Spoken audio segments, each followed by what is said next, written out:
Hello everyone, Average Gamer here, and welcome to a little tidbit video. So I'm actually going to offer you guys two big tips when it comes to Supreme Ruler Ultimate / The Great War that I actually use. First one is the transferability. The ability to transfer a save from the Great War into Ultimate, and vice versa. You can actually transfer games from Ultimate into the Great War. With the Great War's better AI system and all that stuff, I have been doing some tests. I have run into a few little bugs and tweaks, things that I needed to kind of work around myself, because Supreme Ultimate is not 100% compatible, I don't think, with it, or maybe I just found a bug, I don't know.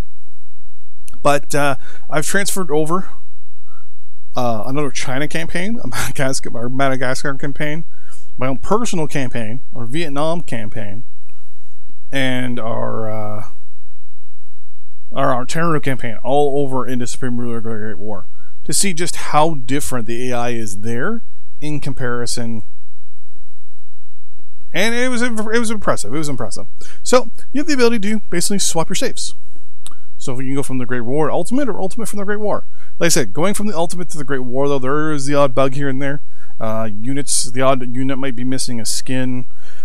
The odd tech may not be able to be actually researched. It will show it there, but you try to click it, nothing happens. I'm only assuming just because the tech is not in the Great War, which is no big deal. To me, no worries. It's not supposed to be going forwards compatible, let alone backwards compatible, so no worries to there. But that's the first thing. So you can actually swap your saves, which is good in my eyes. That's the first little tip. If you like the AI in Great War more, hop into the sandbox in Supreme Ruler Ultimate, pick a country, pick all your settings, save it, grab the save, throw it into the Great Wars folder, open it up there, and play it from there. You will have fun. It'll be entertaining. It'll be good. Same thing with the Great War as well. If you prefer the way Ultimate works when it comes to economy and all that stuff a little bit better and a lot differently, move it over to Ultimate, and obviously Ultimate will utilize its ability to manage massive amount of units and all that stuff. Now that I've done that, let's get into the next part. So a lot of people have asked me questions like, you know, country A is really beating the crap out of everybody. Is there anything is there anything I can do? Is it the game? Blah blah blah blah blah. Why is this country overpowered? Why is that country overpowered? And all that stuff. And I want to just say simply this: with the abilities in Supreme Ruler Ultimate, you can actually fabricate the way the AI acts quite a lot. You can actually influence it quite a lot. So for example, when actually setting up a game, how you set up the AI, whether it's default. So default, the game, the military is, it's not aggressive, but it's also not defensive. It will kind of be a mix of the two. So it'll attack with a little bit of units, but also keep a lot of units in reserve. Literally in its reserve, unless the bases are threatened. Then it'll pull those units out, defend the bases, and then throw them back into reserve again. That's the default pattern of the military. It'll build up a lot of defensive units for that. So when people are complaining about the fact that the enemy is being more defensive and doing artillery, check to see if you set the military to defensive or default, because default is pretty much defensive. Pretty much as a player, you are the aggressor in most games. So the game is mostly set up to defend itself against you. What I usually go for is aggressive, or one of the other options that makes the enemy attack you. They'll actually build offensive units. They'll actually use units to attack you. You'll get airstrikes. You'll get bum rushed. They'll come at you like a spider monkey, and it's good. It's fun. It's entertaining. Nothing better than playing as Malta and all of a sudden having Italy declare a war on you, and you have 2 units of infantry, and they've got the entire navy, and their navy just shows up off the coast and just obliterates your infantry. They land their marines, and you lost. That didn't happen to me. I don't know what you're talking about.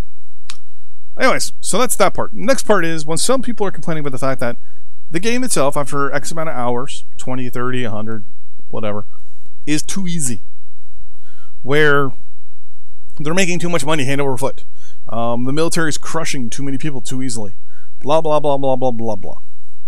Well, I'm going to show you right now how to change that in-game while you're playing. So while you're playing, Control, Shift, and S. Now these are the defaults for 1914 for the Great War, but you can change it. Well, let's go to very hard for the military. The economy, well, I'm making too much money. Let's go to normal or even harder. For diplomacy, I'm making these trades way too easily. Well, let's go to very hard or hard.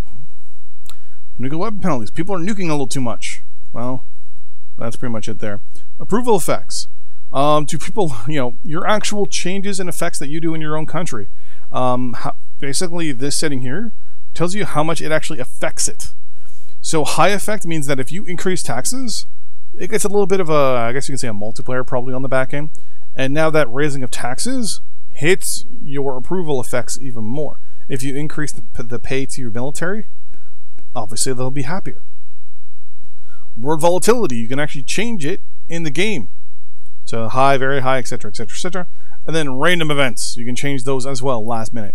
You can change the critical, fixed capitals, eliminates when fall, allied victories, enhance ranges, spotting, fog of war, and all that stuff.